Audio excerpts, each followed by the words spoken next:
Hola a todos, bienvenidos a Esfera Bio, el canal para estudiantes de biología. En el vídeo de hoy vamos a hablar del agua. La importancia del agua para los seres vivos es evidente, dado que es la molécula más abundante en la materia viva.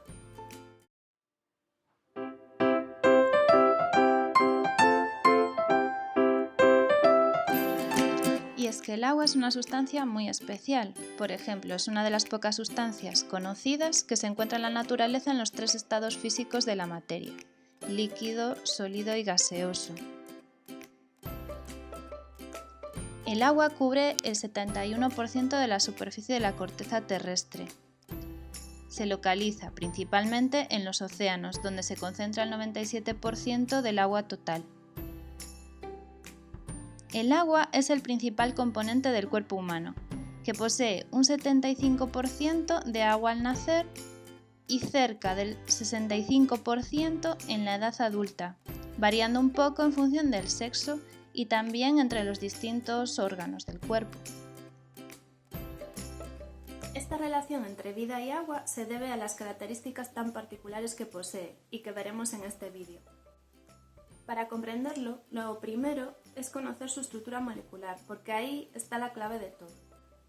La molécula de agua está formada por un átomo de oxígeno unido a dos átomos de hidrógeno. La unión es por enlaces covalentes simples. Los átomos de hidrógeno, como veis, se disponen de una forma determinada en la molécula, con los enlaces formando un ángulo de 104,5 grados. Esto es debido a la repulsión de los electrones que nos enlaza con los hidrógenos y que los repelen y comprimen hacia abajo. En esta imagen se ve más claramente cómo están distribuidos los electrones del oxígeno en dos capas, siendo la más externa la que interviene en los enlaces con los átomos de hidrógeno. Así, el oxígeno tiene 8 electrones en total, de los cuales comparte 2, uno con cada hidrógeno, al igual que cada hidrógeno comparte el suyo, dando lugar a dos enlaces covalentes. La molécula es eléctricamente neutra, es decir, la suma de sus cargas positivas y negativas es igual a 0, o lo que es lo mismo, su carga neta es 0. Sin embargo, el oxígeno y los hidrógenos tienen distintos valores de electronegatividad, es decir, no tienen la misma capacidad de atraer los electrones que comparten. Dado que el oxígeno es mucho más electronegativo, atrae con más fuerza los electrones compartidos que el hidrógeno, quedando desplazados hacia el oxígeno. Este desplazamiento provoca una mayor carga negativa sobre el átomo de oxígeno y una positiva sobre los hidrógenos. A este acúmulo de cargas desplazadas se le llama densidad de carga y se representa con una letra delta y un símbolo más para las cargas positivas y un menos para las negativas. Este desplazamiento de cargas convierte a la molécula de agua en un dipolo eléctrico y por tanto adquiere carácter polar. Esta polaridad hace que las moléculas de agua puedan interaccionar entre ellas por interacciones electrostáticas.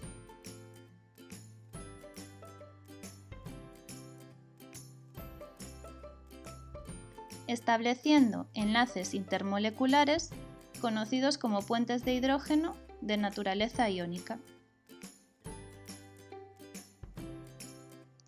Explicado de otra forma, la parte con densidad de carga negativa de una molécula de agua, correspondiente con la zona del oxígeno, atrae a la parte con densidad de carga positiva de otras moléculas donde están los hidrógenos. Así, cada molécula de agua puede formar hasta 4 enlaces, 2 por medio de cada átomo de hidrógeno y otros 2 por el oxígeno.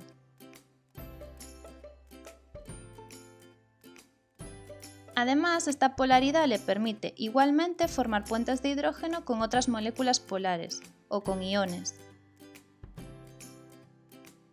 Los puentes de hidrógeno no son enlaces fuertes como los covalentes, pero son suficientes para que las moléculas de agua próximas tengan una cohesión que permite explicar muchas de sus propiedades fundamentales. Las propiedades del agua están directamente relacionadas con la estructura que acabamos de ver, y como veremos ahora, estas propiedades permiten funciones biológicas imprescindibles para la vida. Empezamos por la cohesión molecular, que, como acabamos de ver, la elevada cohesión molecular del agua es debida a los puentes de hidrógeno que se forman entre sus moléculas. Esto hace que se mantenga fluida en un rango amplio de temperatura y además que sea un líquido incompresible.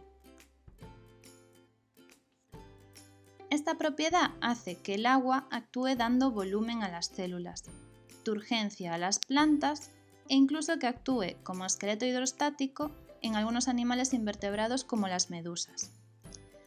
Y además que sirve para otras funciones, como por ejemplo facilitar deformaciones de estructuras celulares o la función amortiguadora de articulaciones, formando parte del líquido sinovial.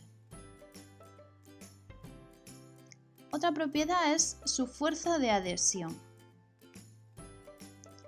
La alta cohesión de las moléculas que acabamos de ver, junto con la capacidad que tienen de adherirse a la superficie de otras estructuras por su polaridad, permiten que el agua pueda ascender a lo largo de conductos estrechos. Como vemos en la imagen, el agua del vaso asciende por la pajita.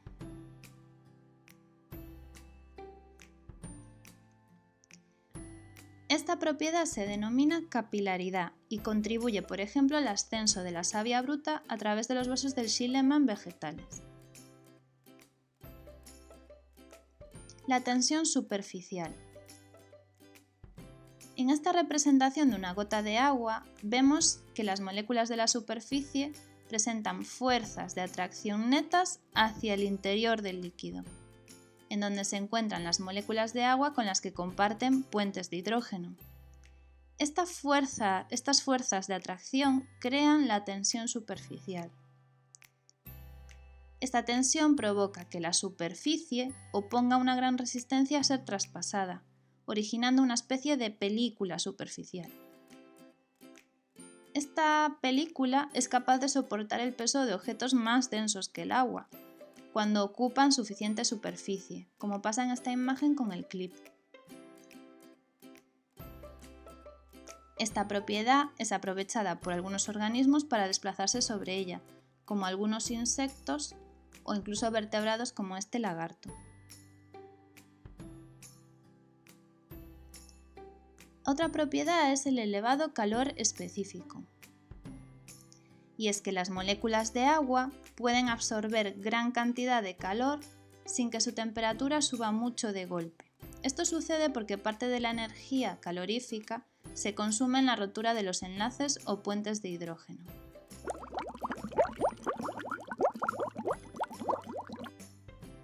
Es por esta propiedad que el agua tiene función termorreguladora, ayudando a mantener constante la temperatura interna de los seres vivos, junto a otros mecanismos y adaptaciones. Muy relacionada está la siguiente propiedad, que es el calor de vaporización. Y es que, como hemos visto antes, para que el agua pase de estado líquido a gaseoso, se tienen que romper todos los enlaces de hidrógeno, y que así las moléculas queden libres en forma de gas. Para esto hace falta aplicar mucha energía calorífica. Cuando el agua se evapora en la superficie de un ser vivo, absorbe parte del calor del organismo, actuando así como regulador térmico. Esta propiedad es la base de la transpiración o sudor, consiguiendo eliminar gran cantidad de calor con poca pérdida de agua.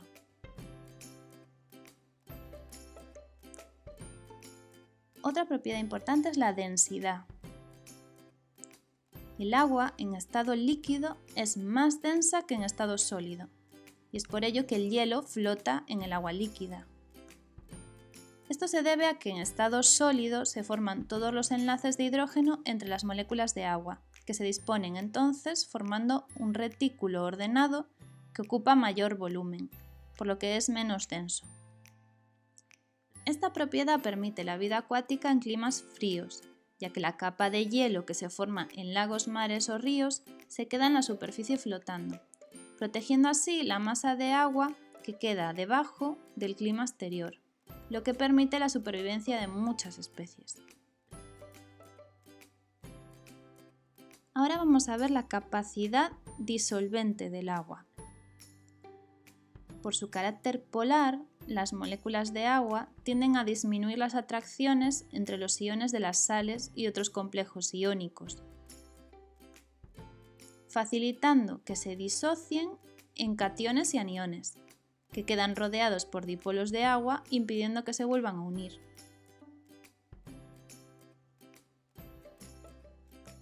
Esto se conoce como solvatación iónica.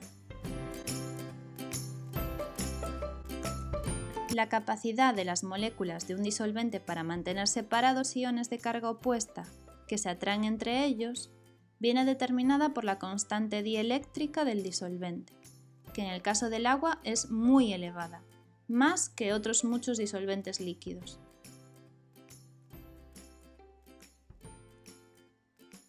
Además de actuar mediante solvatación iónica, el agua también actúa como disolvente, estableciendo puentes de hidrógeno con otras moléculas que tienen grupos funcionales polares, como alcoholes, aldehídos o cetonas. Por todo esto, el agua es el principal disolvente biológico, permitiendo el transporte de sustancias en el interior de seres vivos y el intercambio de sustancias también con el medio, así como siendo el propio medio donde se realizan la mayoría de reacciones bioquímicas e incluso pudiendo intervenir en ellas como en el caso de las hidrólisis. Por último veremos el grado de ionización del agua. La ionización consiste en la separación de la molécula de agua en sus iones, ion hidrógeno e ion hidroxilo u OH. Estos iones son una pequeñísima parte en el agua líquida. De hecho, la concentración de ion hidrógeno e hidroxilos es de solo 10 a la menos 7 moles por cada litro para cada uno de los iones. La baja presencia de estos iones hace que si al agua se le añade un ácido que libera ion hidrógeno, aunque sea en poca cantidad, variará las concentraciones bruscamente y se convertirá en una disolución ácida. Lo mismo ocurre al añadir una base, que libera OHs, pasando entonces la disolución a convertirse en una disolución básica. La concentración de ion hidrógeno en una disolución se expresa normalmente en la escala de pH. Si queréis saber más sobre el pH, dejádmelo en comentarios y haré un vídeo explicándolo con más detalle. Pues espero que te haya gustado este vídeo y te haya resultado útil. Acuérdate de darle a like y suscribirte al canal. Pronto tendremos nuevos vídeos. ¡Chao!